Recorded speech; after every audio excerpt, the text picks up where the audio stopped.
Bom, pessoal, vamos continuando agora com o nosso módulo 2. Essa é a nossa 13ª aula. A gente passa agora para políticas de atendimento, certo, gente? Vamos lá?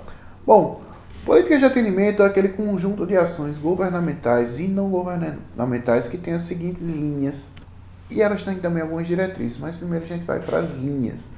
Lembre-se para vocês que é uma ação governamental e não governamental. É um conjunto dessas duas esferas, certo? Vamos para lá? Bom, a primeira são as políticas sociais básicas. Gente, políticas sociais básicas são aquelas que estão lá para todo mundo, certo? É aquilo que o governo vai dizer, em geral, como é que vai ser definido. São aqueles grandes programas governamentais, como Bolsa Família e similares, certo?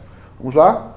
Serviço, programas, projetos e benefícios de assistência social, de garantia, de proteção social e de prevenção e redução de violações de direitos, seus agravamentos ou reincidências.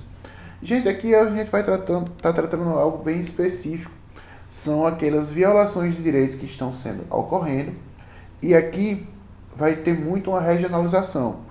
Até porque você vai ver no próprio artigo, né, no próprio inciso, a parte de agravamento ou reincidência. Então ele está vendo particularidades.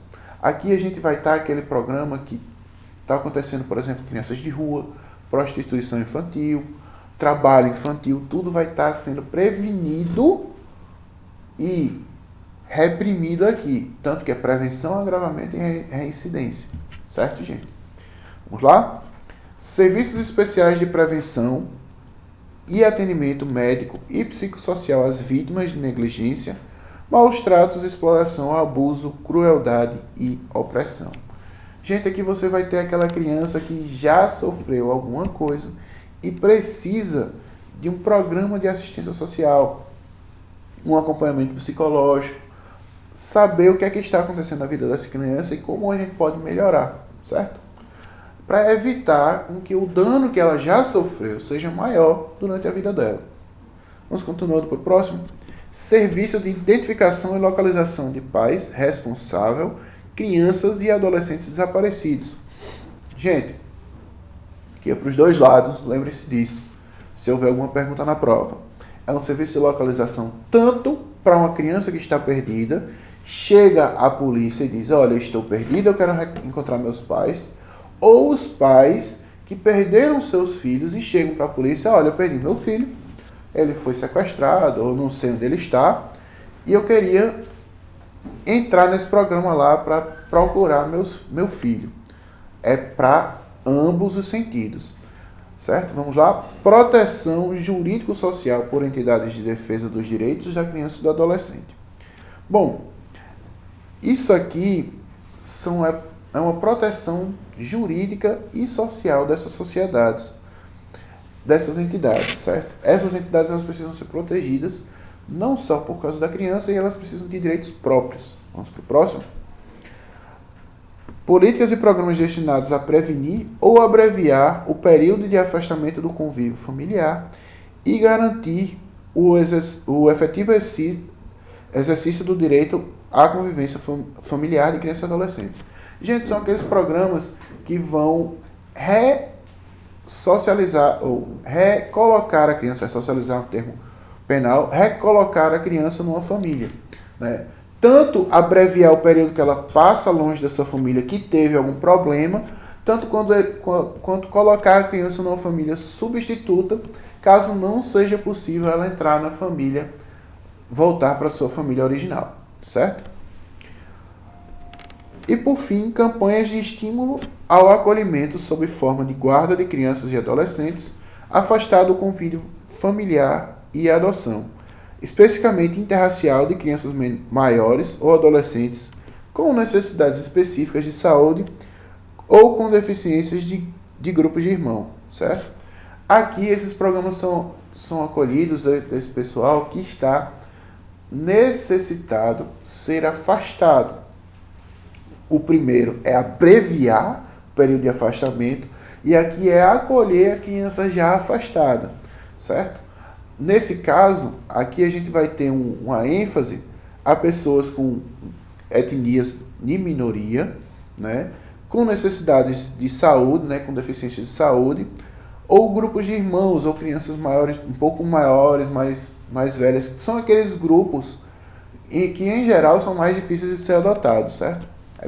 É bem esse ponto aqui. Bom, a gente passa agora para as diretrizes. Vamos lá dar uma olhada? A primeira das diretrizes é a municipalização do atendimento. Gente, eu acho que vocês já entendem a necessidade de ser o mais regionalizado possível, certo? Então, por isso, é necessário ser um atendimento municipalizado, certo? Vamos para o próximo. Criação de conselhos municipais, estaduais e nacionais dos direitos da criança e do adolescente, que são órgãos deliberativos e controladores em todos os níveis, assegurada a participação popular paritária por meio de organizações representativas, segundo as leis federais, estaduais e municipais. Gente, aqui você vai ter aquele conselho municipal. Ele não é o conselho tutelar, ele é algo um pouquinho diferente.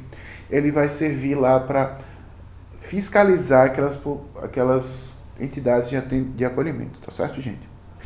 Criação e manutenção de programas específicos, observada a descentralização político-administrativa. Bom, isso aqui é para programas específicos, por exemplo, programa para evitar um menor trabalhador, ou um programa para evitar uma prostituição infantil. Isso tudo vai ser definido na municipalização. Cada município vai precisar vai ter uma necessidade específica nesse sentido. Vamos para o próximo. Manutenção de fundos nacional, estadual e municipais vinculados aos respectivos conselhos dos direitos da criança e do adolescente. Gente, aqui vai ter um fundo específico para isso, né? Só que ele vai ser dividido, ele vai ter um fundo nacional, um fundo estadual e um fundo municipal, que ele vai estar vinculado àquele conselho que a gente viu no inciso 1º. Vamos lá para o próximo? Integração operacional de órgãos do Judiciário, Ministério Público, Defensoria, Segurança Pública e Assistência Social, preferencialmente em um mesmo local, para efeito de agilização do atendimento inicial ao adolescente, a quem se atribua a autoria de ato infracional. Gente, o adolescente que sofreu um ato infracional, na própria delegacia, ou no local, vai ser tudo no mesmo local. Já vai ter o juiz, já vai ter o promotor, já vai ter o delegado. Tudo vai ser preferencialmente colocado no mesmo lugar, certo? Todo esse aparato tem que ser preferencialmente colocado no mesmo prédio, para facilitar, né? Imagina se você tivesse que deslocar 20 km para ir para o juiz, 20 km para voltar para a delegacia, mais 10 para ir para o promotor. É muito complicado em relação a isso. Então, é necessário que seja tudo no mesmo lugar. E agiliza muito o processo. Uma vez que a gente viu que o processo aqui, ele vai ter consequências reais, certo? A gente vai ver mais na frente que ele vai ter consequências reais para as autoridades que elas não cumprem os prazos dela. Vamos lá? A integração, a mobilização da opinião pública para a indispensável participação dos diversos segmentos da sociedade. E, gente, isso aí é uma diretriz mandamental, digamos assim. É uma diretriz que ela tem que ser aberto para a participação pública. Então, ele instiga a mobilização social, certo? Ela é uma diretriz para instigar, não é uma ordem específica, né? Bom, especialização e formação continuada dos profissionais que trabalham nas diferentes áreas de atenção à primeira infância, incluindo os conhecimentos sobre direito à criança, sobre direitos da criança e sobre o desenvolvimento infantil. Gente, aqui a gente vê que o profissional que trabalha com a criança e com o adolescente, ele não pode ter só uma formação e acabou-se. Ele vai ter uma formação continuada, não só com todo o aparato, mas também com saber sobre os direitos e deveres da criança, né? Por isso é interessante esse curso, né? E sobre o desenvolvimento infantil. Então você vê que é necessário não só você saber das técnicas pedagógicas, mas também saber do direito da criança ou do adolescente.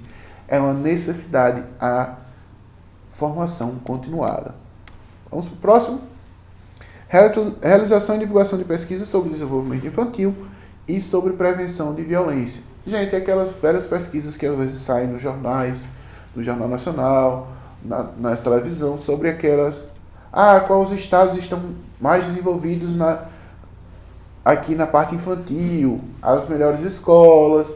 Todas essas pesquisas estão dentro dessa diretriz, certo? Vamos lá? Bom, agora a gente passa a entender as entidades de atendimento. Bom, os programas de acolhimento, eles estão sempre ligados às entidades de atendimento, certo?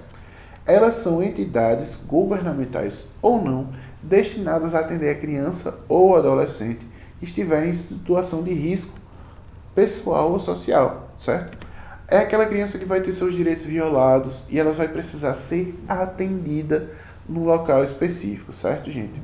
Bom, ela tem uma necessidade de manutenção dos seus próprios recursos. Cada entidade, seja ela governamental ou não, ela é um ente específico, ela vai ter que governar seus próprios recursos, mesmo que ela receba, né, ela vai ter uma necessidade de ter tudo bem transparente, certo? Além de tudo, ela precisa fazer um planejamento e executar esses programas. E esses planejamentos e execução de programas, eles vão ser fiscalizados, como eu já falei para vocês, pelos conselhos municipais, certo? Bom, vamos dar uma olhada no regime desses programas, certo? Bom, eles são destinados às crianças no regime de orientação e apoio sociofamiliar, apoio socioeducativo em meio aberto, colocação familiar, acolhimento institucional, prestação de serviços à comunidade, liberdade assistida, semi-liberdade e internação. Gente, isso aqui são as medidas socioeducativas, certo, gente? Aquelas medidas que elas vão educar uma criança ou um adolescente, certo? Esses programas estão justamente para isso, né? Para executar esses programas, certo? Bom, agora a gente termina a nossa 13ª aula e passa para a nossa 14ª, que a gente vai continuar ainda com a entidade de atendimento, certo, gente? Vamos lá?